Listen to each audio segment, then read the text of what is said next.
La parole est à Raphaël Debut. Qu'est-ce que c'est court, 3 minutes? Merci, Monsieur le Premier vice-président.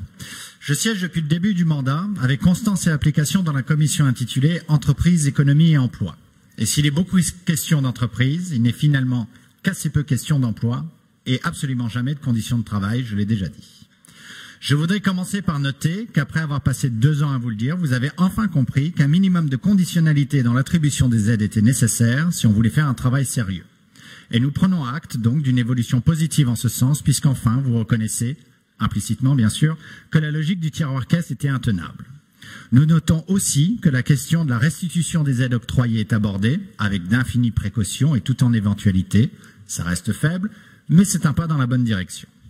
Mais au-delà de ces 2 points globalement positifs, comme on dit chez nous, nous ne pouvons que nous alarmer sur le peu de cas fait de l'emploi. Car malgré tous les efforts de com, vous n'en faites pas une priorité régionale.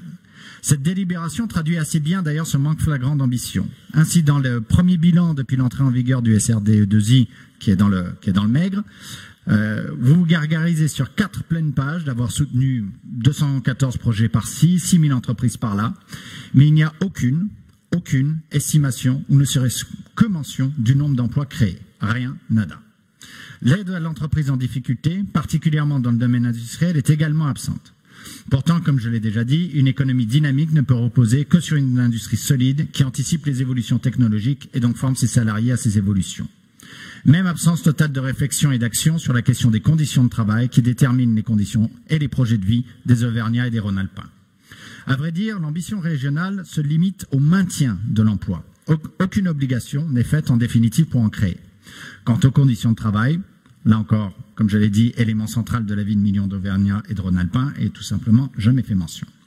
À la lecture de ce rapport, on comprend vite que la création d'emplois n'est finalement qu'un sous-produit, certes bienvenu, mais n'est qu'un sous-produit de la politique régionale.